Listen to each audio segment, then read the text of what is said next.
Hello students, today we are going to start the unit 3 of computer organization, and unit 3 you have a topic like instructions, instruction formats, addressing modes, stack and queue. These topics should be covered inside the unit 3, and today we are going to discuss about instruction set design. So the instructions are just like a command, or the instructions are a set of machine language instructions that a particular processor works. Okay, or it is simply called as a set of commands. Over that command, the computer starts to work, or the processor complete our task. So it is one of the most complex tasks while designing a computer and framing its instruction set. So to achieve the goal of the instruction set design, we need to answer the few questions like how many instructions are needed, and which type of instruction set have to be included in the instruction set so that our job can be easily performed through this process. So, but in earlier time, the computers had unplanned instruction set, so that due to this weak instruction set design, that computer will drastically affect the main memory space by lengthy programs. Okay, so that a well-designed instructions or a pre-planned instruction set enables the compiler to create a compact object code which savings the memory space. And the computer architecture while doing the instruction set design, then the computer architecture must consider the following factors while he or she designing that instruction set. The first one is programming convenience. So if a number of instructions are there, then the programmers prefer to have many instructions as possible so that appropriate operations are carried out. Okay. If there is a number of instructions are there, then it is easy for the programmer, and the programmer can easily done the job. Okay, or complete his or her task. And next factor is powerful addressing. So if the powerful addressing is best or better, then the programmer, it helps to the programmer because all possible modes of the addressing operands are present in the architecture. Okay, or it is good for the programmer while doing the program because there are so many options are there, addressing mode options are there inside the architecture of the computer, which gives a lot of flexibility to the program. Okay, and though the control unit design becomes complex, but the operand address circulation activity take into account all the possible addressing modes. And next factor is number of general purpose registers. In short, it is called GPRS. Okay, if a CPU has a large number of registers, the programmer finds the data movement and processing first. As we know that register basically used to store the data, or it is it is used to move the data from one component to other component.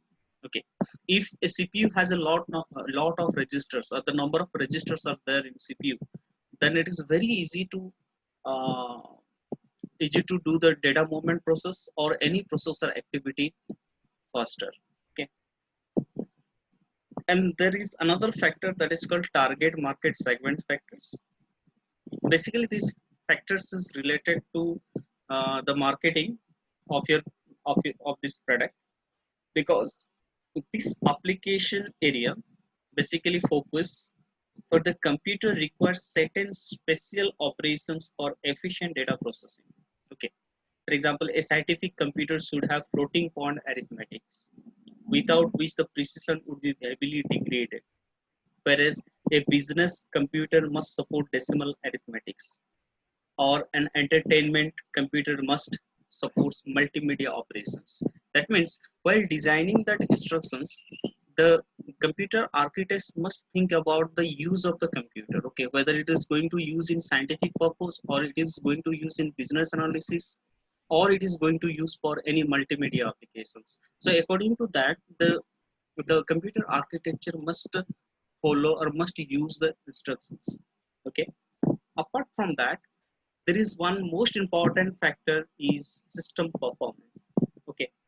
If our system performance is not good, then we cannot say that our computer architect or the architecture of the computer is good one, okay. So that it also means that if a program has less number of instructions, the performance of the system is enhanced since time spent by the CPU in instruction fetching is reduced. Obviously, when there is a less number of instructions in our program, then it takes less time to execute. At the same time, the CPU also fetch the data, is small data um, from the memory or processor. Okay, so these are the things, these are the factors that must be focused while designing the instruction. Okay. So there are different type of CPUs. So the first one is accumulator based CPU, the second is register based CPU, and third one is stack based CPU. Okay.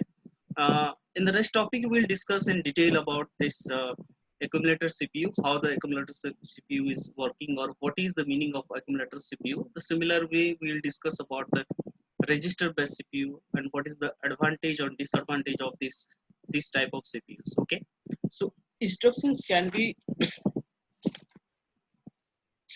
the instructions can be different types. Okay, there are so many type of instructions are there, like the instructions for arithmetic instructions, there is a data transfer instructions, or any logic instructions, or any control transfer instructions, or input output instructions.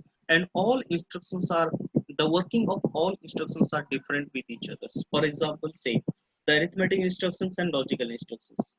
In arithmetic instructions, it basically perform the arithmetic operation, or it is directly related to the arithmetic operation, whereas the logical instructions are related to Boolean logical operations. Okay, so that means there are so many instructions are there, and all instructions are used for specific purposes, and all instructions are differentiated with each other. Okay, so for example, suppose we have a data transfer, then the instructions may be move, load, store, push, pop, clear, set. These are the mnemonic codes for the instructions. Okay, so we also discuss about the instructions format, how the instruction format is there. Okay, so first is the in instruction format there must be the opcode and the operand address and the next instruction that to be executed. In coming few classes, we will discuss about the different type of instruction formats. Okay, we also discuss about the type of CPU, and we will see uh, the differences, the benefits, and the demerits of the type of CPUs, and which CPUs is better for which work we'll discuss. Okay, so thank you for this class. Thank you so much.